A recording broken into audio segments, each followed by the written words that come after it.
long run's probably the staple of my running week really. I enjoy the long run, it gives me a chance to sort of go out, good hour and a half, couple of hours on my own, music on, just keeping a nice steady pace, just put in a couple of little intervals, keep it up to sort of marathon pace every now and then, but the rest of the time it's a very steady, easy pace run, one that I enjoy really. It's good for me mentally as it is physically, the long run.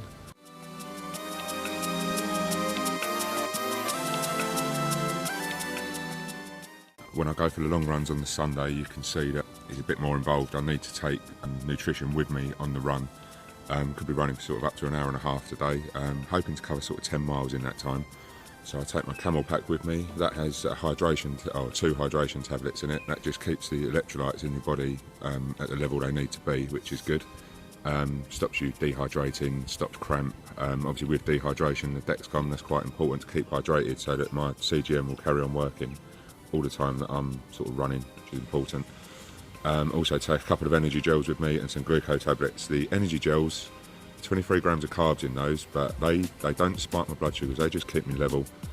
You'll see that sort of other runners use energy gels, people without diabetes. It's just a form of keeping energy levels up whilst you're running really. On a 10-mile run, probably will need one, maybe two of those energy gels. We'll see how we go on as the run goes, we'll see how that goes. We'll catch up as we go along with that.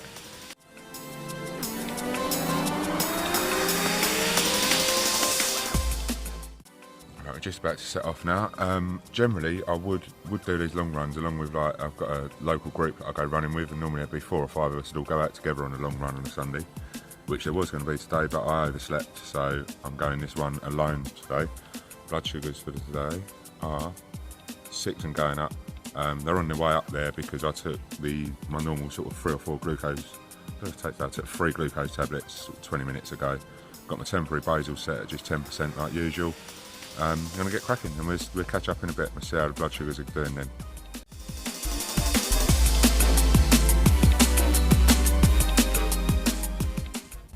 Just over 6 miles in now, feeling good. Legs were really heavy for the first couple of miles today. Calves were cramping up quite a bit like that, but having the electrolytes in my water, in my Camel pack, that helps get the electrolytes back in the system. Does help with cramping. Just sort of first couple of miles were hard, but then it eased off, felt good. If you have a look round, you can see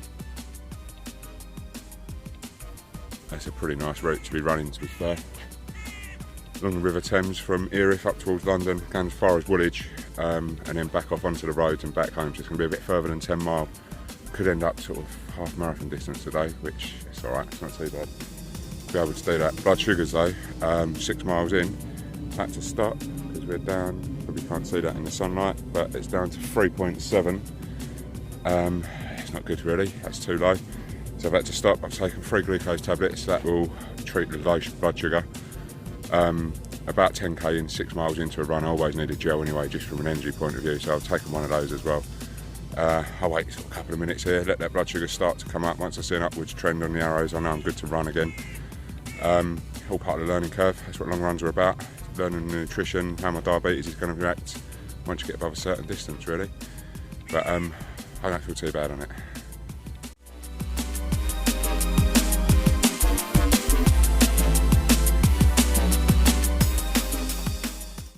Long run all finished, sort of done just short of 12 mile there, 19 kilometres in the end, 1 hour 45. Was only meant to do 1 hour 30 today, but I sort of misjudged my route a bit, and there was another 15 minutes on the end to get back to where I wanted to finish, so extra 15, that's all good though. Blood sugars, obviously with that sort of low earlier on, I treated that, waited around 5 minutes, see the upwards arrow, and then cracked on. Didn't let it interfere too much. Finished up there on a 4.3, a little bit low maybe, but feel okay on it. Nice thing finishing in a town like this, we can have a nice little McDonald's coffee while we wait for the bus back home. Normally I would run this, but now I'm doing this marathon training and I'm only meant to run for an hour and a half today on my long run and stuff, sort of trying to stick to it rather than just running more and more miles each week. But all in all, I enjoyed that long run today. It was good for me mentally to do it on my own. Just built a bit of grit and determination to sort of push on when it gets tough. If you're with a group of other people, you don't really get those tough patches, but on your own you do. But it's all done, good run in the end, and yeah, see what next week's plan holds, I think.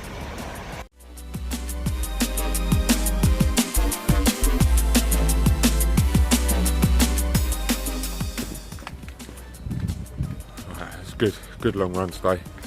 Went really well. Sort of, I was only meant to do 90 minutes. It ended up being sort of 15 minutes longer than that. Mainly because, I just misjudged the distance I was going to cover in 90 minutes, and I was 15 minutes away from home still. So I had to do a bit more. Blood sugars, obviously, they went a bit low. Sort of 6 mile in. That was partly my own fault. I sort of, in my head, I decided I was going to get to 10k 6 miles before I took glucose on. Diabetes doesn't work like that. If you need glucose, you need glucose. You have to take it when you need it. You can't have a plan of, right, 6 miles glucose, 9 miles glucose. You have to keep it fluid, really. If you need it, take it on. If I'd taken that on at 4 miles instead of 6, then I wouldn't have had to have stopped for 10 minutes waiting for my blood sugars to come up. Wasn't a problem today because it was just a training run, but if that had been in a race, I'd have been really annoyed that I'd sort of messed up my diabetes like that. But live and learn, that's what these training runs are all about. At the end of that run, blood sugars have ended out pretty bang on, really. Ended out at sort of 5.1 and flat, which I'm pretty happy with that, really. The long runs are, you never really repeat the same thing twice with a long run. You do it this week, that's what happened. If I'd done exactly the same routine next week, it'd be something different again. So that's important, really. I've got 16 weeks till the marathon now, so that's 16 possible long runs. I'll probably do a few more than that, to be fair, just to, really get the best idea of what my diabetes is going to do on the day. You can never really fully emulate that, because on the day you're going to have adrenaline, you're going to have excitement, nerves, everything. They'll affect blood sugars. So all you can do is just practice and practice and practice, and hope that something you've practiced along the way will come in handy on the day. We'll see what happens.